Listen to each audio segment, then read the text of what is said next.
እግዚአብሔር የሚጠላቸውን 6 ነገሮች አሳያችኋለሁ ዛሬ። እግዚአብሔር ምን የሚላቸው የሚጠላቸው 6 ነገሮች፣ 7ኛውን ግን ነፍሱ አጥብቃ ትጸየፈዋለች ይለናል የእግዚአብሔር ቃል። ምሳሌ መጽሐፍ ምዕራፍ 6 ቁጥር 16 ላንብብላችሁ፣ ተከታተሉኝ። አንደኛ ትዕቢተኛ ዓይን። በአንደኛ ደረጃ ሰፍሮ የምናገኘው እግዚአብሔር ከሚጠላቸው 6 ነገሮች መካከል አንደኛው ትዕቢተኛ ዓይን ወይም ትዕቢትን እግዚአብሔር ምን ይላል? ይጠላል። በሌላ ክፍል እግዚአብሔር ትዕቢተኞችን ይቃወማል፣ ለትሑታን ግን ጸጋ ይሰጣል ይላል። ሁለተኛ ሐሰተኛ ምላስ። ሐሰተኛ ምላስን እግዚአብሔር ይጠላል። ሐሰተኛን ሰው እግዚአብሔር ይጠላዋል። ለምን? ሐሰት የዲያብሎስ ነው። ጌታችን ኢየሱስ ሲናገር እሱ ከመጀመሪያ ጀምሮ ሐሰትን ይናገራል። ሐሰተኛ የሐሰትም አባት ነው ብሏል። ስለዚህ ሐሰት የሚናገር ሰው የሰይጣን ወይም የዲያብሎስ ኤጀንት ስራ አስፈጻሚ ነው ማለት ነው። ብዙ ሰዎች ውሸት መናገር ኃጢአት አይመስላቸውም። ውሸትን ሲናገሩ ቀለል አድርገው ነው። ውሸት ግን ኃጢአት ነው። እግዚአብሔር እጠላዋለሁ ያለው ነገር ነው። ስለዚህ ውሸት የምትናገሩ ሰዎች አስወግዱ። ቆማችሁ ቁጭ ብያለሁ የምትሉ፣ እየሄዳችሁ እየመጣው ነው የምትሉ ሰዎች፣ ታክሲ ውስጥ ሆናችሁ ተኝቻለሁ የምትሉ ሰዎች፣ ስልክ ዘግቶብኝ ነው የምትሉ ሰዎች፣ ይሄ ሁሉ ውሸት ነው። ይሄ ሁሉ ውሸት ነው። እግዚአብሔር ይጠላዋል። ብዙ ሰው ግን ውሸት ኃጢአት አይመስለውም። ውሸትም መስረቅም በእግዚአብሔር ፊት እኩል ደረጃ አላቸው። የኃጢአት ትንሽ የለውም። ዋናው ግን ዛሬ ላሳያችሁ የፈለኩት እግዚአብሔር የሚጠላቸውን 6 ነገሮች ነው። 2ቱን ነግሬያችኋለሁ፣ ተከታተሉኝ። 3ኛ ንጹህ ደም የምታፈስ እጅ ይላል። ነፍሰ ገዳዮችን እግዚአብሔር ይጠላቸዋል። ነፍስ የእግዚአብሔር ናት። የሰው የበላይ የሰው ፈጣሪ የሰው ባለቤት እግዚአብሔር ነው። እግዚአብሔር በፈቀደው ጊዜ ነው ሊወስደው የሚገባው። በሰው ላይ እጃቸውን የሚያነሱ ሰዎች እግዚአብሔር የማያያቸው የሚመስላቸው በስውር የሚገሉ እግዚአብሔር ቃየንን አይቶታል። ዘፍጥረት 4 ላይ ወንድሙን ገደለው አይደለ? አቤልን ገደለው። እግዚአብሔር መጣና ወንድምህ አቤል ወዴት ነው አለው። የወንድምህ ደም ወደ እኔ ይጮሃል፣ ወዴት ነው ሲለው አላውቅም፣ እኔ የወንድሜ ጠባቂ ነኝ አለው። የወንድምህ ደም ወደ እኔ ምን ይላል? ይጮሃል። በስውር የምትገሉትን በር ዘግታችሁ የምትገሉትን እግዚአብሔር ያያል።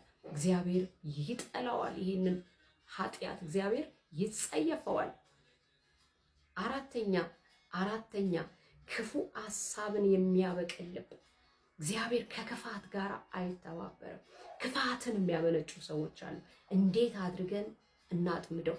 እንዴት አድርገን እንጣለው? እንዴት አድርገን ምክራችን ውስጥ እናስገባው? እንዴት አድርገን እናሰነካክለው? እግዚአብሔር የሚጠላው ሐሳብ ነው። እንደዚህ የምታደርጉ ሰዎች ተመለሱ።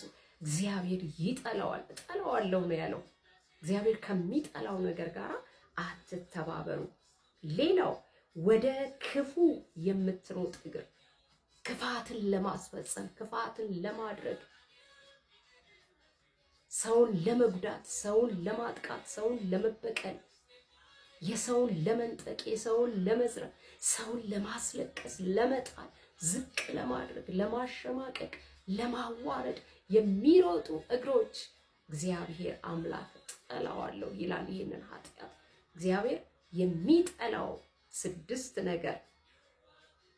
ሌላው በሐሰት የሚናገር ሐሰተኛ ምስክር፣ ሐሰተኛ ምላስ፣ እንደገና ደግሞ በሐሰት የሚመሰክር፣ ያጥፋኝ፣ ይግደለኝ፣ ይሄ መጽሐፍ ቅዱስ ይፍረድብኝ፣ የያዝኩት ቃል ይፍረድብኝ እያሉ በሐሰት የሚመሰክሩ ሰዎች እግዚአብሔር እጠላዋለሁ ያለው ግሩፕ ውስጥ እየተቀላቀሉ ነው። እግዚአብሔር እጠላዋለሁ ካለ እኛም ልንጠላው ነው የሚገባል። በጣም የሚገርመውን 7ኛውን ነገር ልንገራችሁ። እግዚአብሔር አጥብቆ የሚጸየፈው እነዚህ ስድስቱን እግዚአብሔር ይጠላቸዋል። ስድስቱን ተግባራት እግዚአብሔር ይጠላቸዋል። ሰባተኛውን ግን አጥብቆ ይጸየፈዋል። ምን ይመስላችኋል?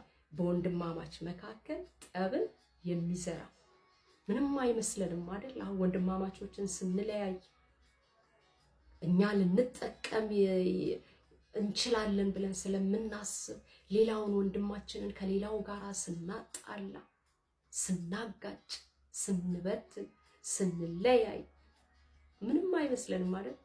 አንዳንድ ሰው እግዚአብሔር የሚሰማም አይመስለው ይላል። ጆሮ አጠገብ ሄዶ እግዚአብሔር የልባችንን ሐሳብ ያውቃል። ከልባችን ሐሳብ ይልቅ ታላቅ ነው እግዚአብሔር። ነገ ምን እንደምንሆን ያውቃል። እንኳን ዛሬ የምንናገረው እግዚአብሔር እኮ እሱ እግዚአብሔር ነው፣ ያያል። እኛ የምንናገረውን አይደለም የምናስበውን ያያል። ስለዚህ በወንድማማች መካከል ጠብ የሚዘሩ ሰዎች፣ ብሔር ከብሔር የሚያጋጩ፣ ሰውን ከሰው ጋር የሚያጋጩ፣ አንድን አጥቢያ ከሌላ አጥቢያ ጋር፣ የአንድን ቤተክርስቲያን መሪ ከሌላው ቤተክርስቲያን መሪ ጋር የሚያጋጩ፣ በዚህ የተካኑ ዲያብሎስ የካናቸው ሰዎች አሉ። የተካኑ ሰዎች አሉ። የማጋጨት ችሎታ ያላቸው ሰዎች አሉ። ቀለል አድርገው ነው አይገርምህም ምናምን ብለው ይጀምራሉ። ሐሜት አይሁንብኝና ክፉ ተናገርክ አትበለኝና እንደው አትታዘበኝና ልነግርህ ግን አልፈለኩም ነበር እያሉ ሰውን ከሰው ጋር የሚያጋጩ ሰዎች መጽሐፍ ቅዱስ ምንድነው የሚለው? የእግዚአብሔር ነፍስ አጥብቃ ትጸየፈዋለች። ይሄ መጽሐፍ ቅዱስ ነው። ይሄ መጽሐፍ ቅዱስ ምሳሌ 6:17 ላይ አጥብቃ ትዕቢተኛ ዓይን፣ ሐሰተኛ ምላስ፣ ንጹሕ ደም የሚያፈሱ እጆች፣ ክፋትን የሚያውጠነጥን ልብ፣ ወደ ክፋት የሚቸኩሉ እግሮች፣ በውሸት ላይ ውሸት የሚጨምር ሐሰተኛ ምስክር፣ በወንድማማች መካከል ጠብን የሚጭር ሰው። እነዚህ ሰዎች እግዚአብሔር ድርጊታቸውን ይጠላል። ሰዎቹን ግን ከኃጢአታቸው ነጽተው እንዲመጡ ዛሬም ይመክራል። እግዚአብሔር ይገስጻል፣ ይናገራል፣ ያስተምራል። እግዚአብሔር የኃጢአታችን ተባባሪ አይደለም። እግዚአብሔር ሰውን ይወዳል፣ ኃጢአትን ግን ይጸየፋል። ሰውን እስከነ ኃጢአቱ አያቅፍም። እግዚአብሔር ኃጢአቱን የሚደብቅ ይላል መጽሐፍ ቅዱስ። ኃጢአቱን የሚደብቅ ሰው አይለማም ይላል፣ ወይም ፍሬያማ አይሆንም፣ አይባረክም። ኃጢአቱን የሚናዘዝና የሚተዋት ግን እሱ ይባረካል። ምንም ይል አንደኛ የሚናዘዝ ሁለተኛ የሚተዋት ሰው ይባረካል ይለናል። ስለዚህ ኃጢአትን መደበቅ እግዚአብሔር ያያል። በየትኛውም ሁኔታ ያላችሁ እግዚአብሔር ያያችኋል። ስለዚህ እግዚአብሔር ኃጢአተኞችን ይወዳል። ኃጢአትን፣ ክፋትን፣ አመፅን፣ የልብን ተንኮል ግን ጸየፈዋል። ከዚህ ጋር ህብረት የለውም እግዚአብሔር። በጣም የሚገርመው ደግሞ እግዚአብሔር ቤት ውስጥ እንደዚህ አይነት አስጸያፊ ድርጊቶች አሉ።